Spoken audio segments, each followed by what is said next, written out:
बिस्मिल्लाहिर्रहमानिर्रहीम। अस्सलाम वालेकुम वरहमतुल्लाहि वबरकातुहू।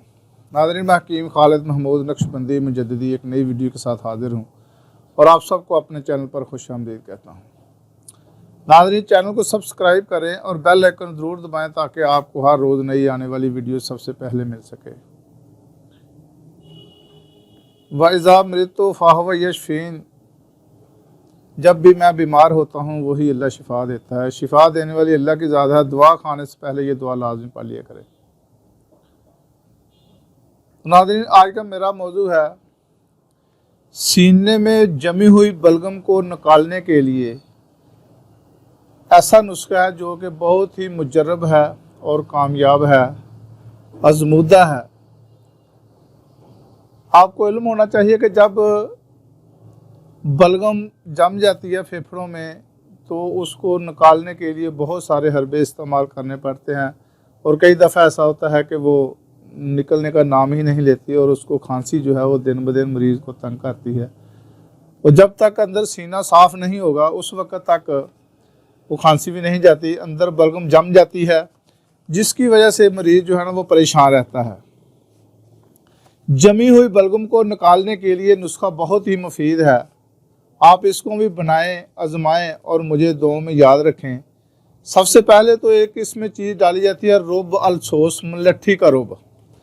ये लफ्ज़ रुब तो आपने सुना होगा, लेकिन इसको बनाने के लिए थोड़ी सी मेहनत करना पड़ती है। शायद कि आपको इसका बनाने का जो तरीका है वो इल्म ना हो। कि मलट्ठी जो है नीम कूब, यानी कि इसको कूट लें, ऐसे दरदरा सा कर लें और इसमें जितनी भी आपने मलट्ठी डालनी है उससे 2 गुना आपने पानी उसमें डालना है। ना फ़र्ज़ करें कि आधा किलो अगर मलट्ठी डालनी है तो इसमें 1.5 किलो आप पानी डाल लें।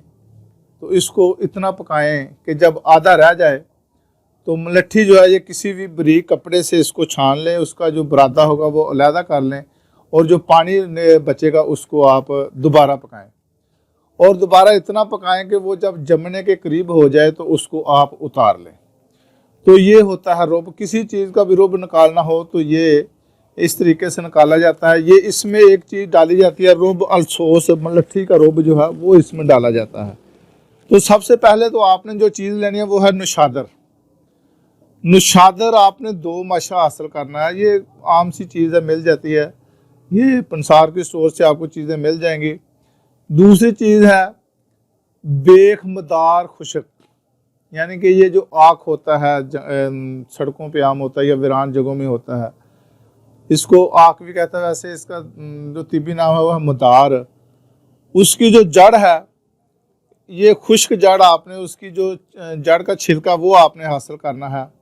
2 रत्ती, ये ज़्यादा इस्तेमाल नहीं करना। नुशादर 2 माशा और जड़ जो है खुश्क आग की जो ऊपर जड़ का ऊपर वाला छिलका आपने लेना है, ये 2 रत्ती लेना है।